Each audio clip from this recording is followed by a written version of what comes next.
So hello guys, कैसे हैं आप सभी लोग। Welcome to another video. तो आज है हमारा डे 3। थोड़ा प्रॉब्लम हो गया था इसीलिए वीडियो नहीं डाल पा रहा था, पर इसको साइड में रखते हैं। पढ़ाई के टाइम सिर्फ पढ़ाई होना चाहिए, ठीक है। तो आज है हमारा डे 3। डे 3 में क्या पढ़ना है, टॉपिक्स है हमारा लाइब्रेरी फंक्शन और वेरिएबल्स, ठीक है। तो लाइब्रेरी फंक्शंस होता क्या है, वेरिएबल्स होता क्या है, ये देखते हैं, हम लोग जानते हैं, ठीक है।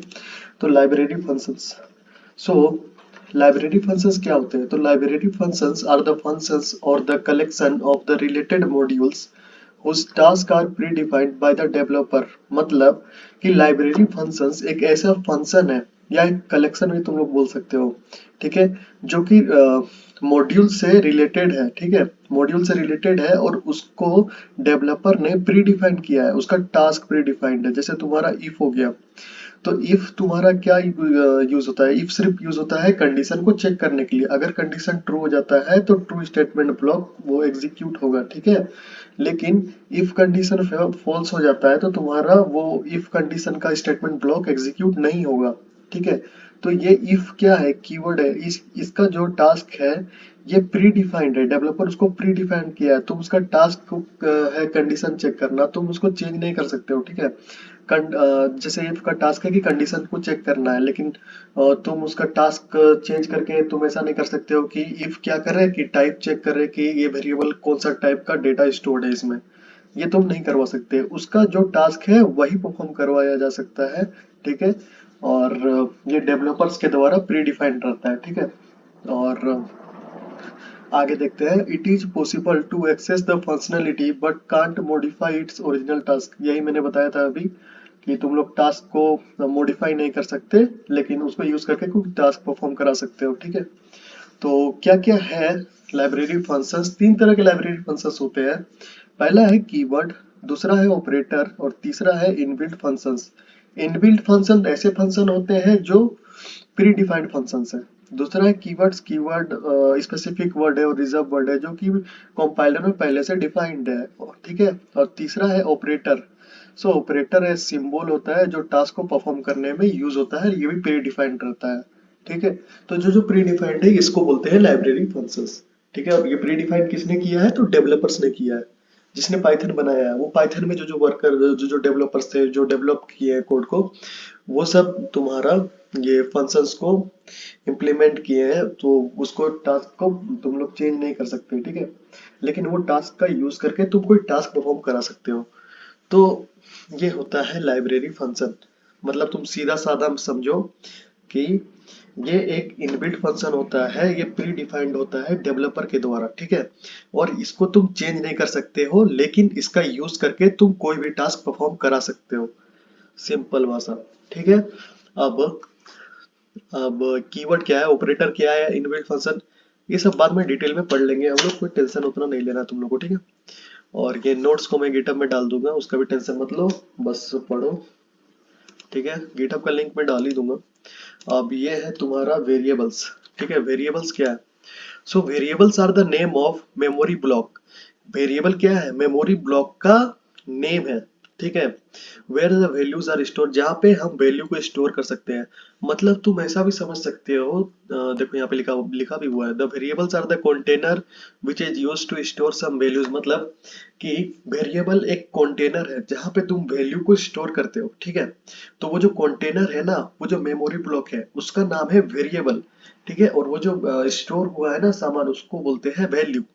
मतलब तुम साधारण भाषा में ऐसे समझ सकते हो, जैसे मम्मी लोग चीनी का डिब्बा रखती है किचन में, तो वो जो चीनी का डिब्बा है ना, उसको बोलते हैं वेरिएबल। उस चीनी का डिब्बा का नाम क्या है, कुछ भी होगा, मान लो ए नाम रख दिए चीनी का डिब्बा का, तो वो जो ए नाम हो गया ना वो वेरिएबल हो गया, ठीक है। उसके अंदर चीनी जो स्टोर्ड है ना वो हो गया तुम्हारा वैल्यू, समझ गए।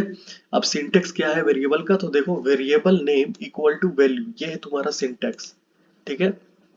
और ये वेरिएबल तुम नंबर से नहीं स्टार्ट कर सकते हो, ठीक है।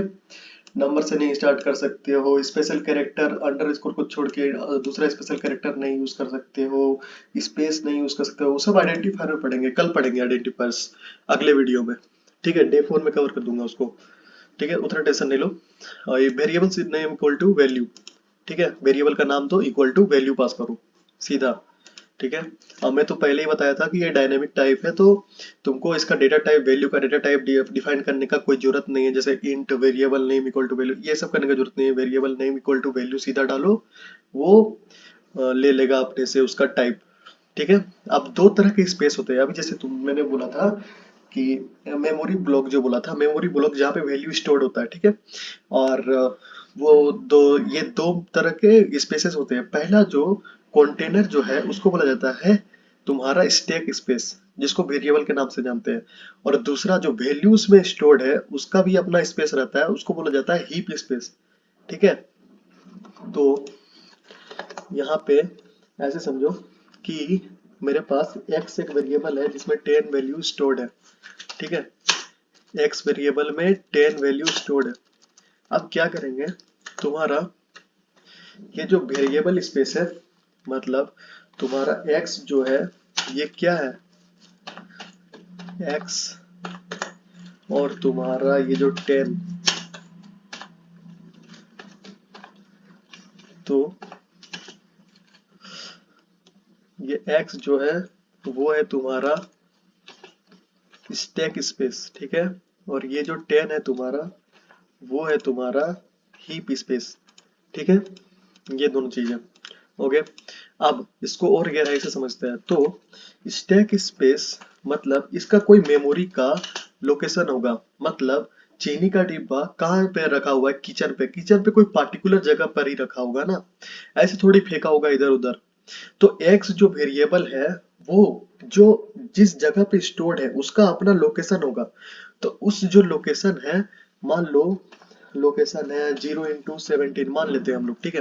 हमको लोकेशन नहीं पता, ऐसे ही क्या करते हैं हम, गैस करते हैं। ठीक है। तो इस वेरिएबल में इस वेरिएबल में एक्स वेरिएबल का जो मेमोरी लोकेशन है वो है तुम्हारा 0x17। ठीक है। तो ये जो 10 है वो कहाँ स्टोर्ड है, एक्स में। ठीक है। तो ये जो 10 है इसका क्या हो जाएगा, मेमोरी एलोकेशन। इसका मेमोरी एड्रेस क्या हो जाएगा, 0x17। इसका भी मेमोरी एड्रेस हो जाएगा। समझ गया, समझ गया। इसका भी एड्रेस 0x17 हो जाएगा। मतलब ऐसा समझो कि x जो है वो जिस जगह पे स्टोर्ड है उस लोकेशन का मेमोरी एड्रेस है 0x17। ठीक है। तो उस मेमोरी एड्रेस में जो वैल्यू है उसका भी तो सेम एड्रेस रहेगा ना। तो वो जो वैल्यू है 10, उसका भी मेमोरी एड्रेस हो जाएगा 0x17। अब एक बात बता देता हूँ तुम लोग को।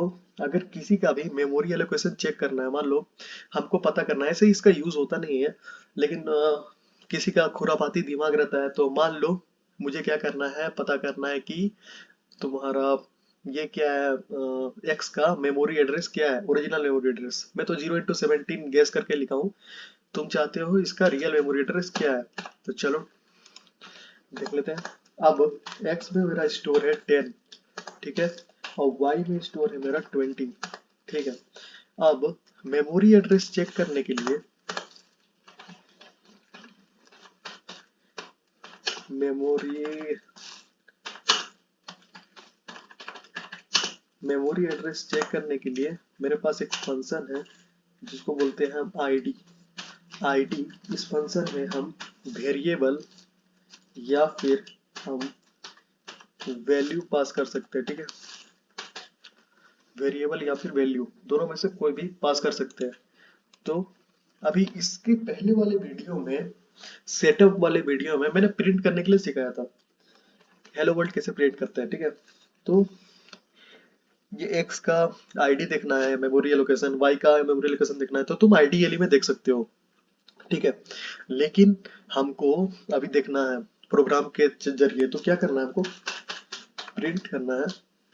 प्रिंट क्या करना है हमको, आईडी ऑफ, किसका आईडी प्रिंट करना है, तो एक्स का। ठीक है। एक्स का आईडी प्रिंट करना है, कंट्रोल एस किए। अब यहाँ पे हम ऐसे भी डाल देते हैं। ठीक है।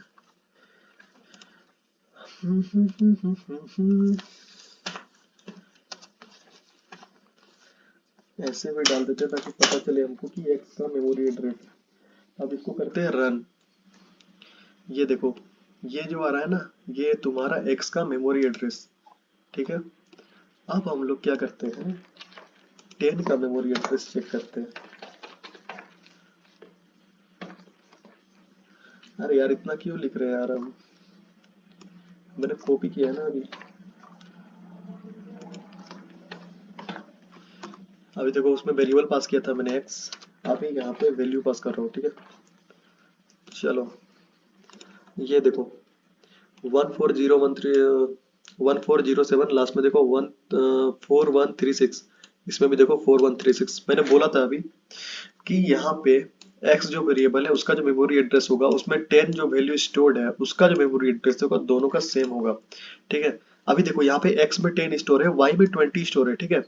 तो अब देखो इसमें हम x का मेमोरी एड्रेस चेक कर लिए, अब हम y का मेमोरी एड्रेस चेक करके देखते हैं, देखा दोनों अलग अलग मेमोरी लोकेशन में जाके स्टोर होगा ना। x अलग लोकेशन में स्टोर होगा, y अलग लोकेशन में, मतलब ऐसा तुम लोग थोड़ी करोगे कि चीनी और नमक को एक ही डिब्बा में मिक्स कर दिया, ऐसे थोड़ी होता है। तो चलो चेक करते हैं, देखो दोनों का मेमोरी एड्रेस अलग अलग आएगा। देखो इसका है 4136, इसका है 4456, देख रहे हो, समझ गए। आप समझ गए मेमोरी तुम्हारा स्टैक स्पेस और हीप स्पेस किसको बोलते हैं। जो वैल्यू का लोकेशन है उसको बोला जाता है हीप स्पेस, जो तुम्हारा वेरिएबल का जो लोकेशन है उसको बोला जाता है स्टैक स्पेस, ठीक है। तो इतना तुम लोग तो समझ ही गए। कोई भी तुम लोग वेरिएबल क्रिएट करते हो तो वो जाके पर्टिकुलर लोकेशन में जाके स्टोर हो जाता है। उस जो लोकेशन है मेमोरी ब्लॉक का उसका नाम जो है उसको बोला जाता है वेरिएबल, और उसके अंदर जो डेटा इंसर्ट कर रहे हैं उसका बोला जाता है वैल्यू। तो इसका जो ओरिजिनल डेफिनेशन है वो ये है, variables are the name of memory blocks where the values are stored, ठीक है। और इसको तुम समझने के लिए ये बोल सकते हो कि the variables are the container which is used to store some values, ठीक है। तो वीडियो अच्छा लगा तो लाइक करो, कमेंट करो, और कल हम लोग डे 3 में आगे के टॉपिक्स देखेंगे, ठीक है। तो आपसे डेली वीडियोस डालूंगा, कोई दिक्कत नहीं होने वाला। So stay tune, stay safe, bye.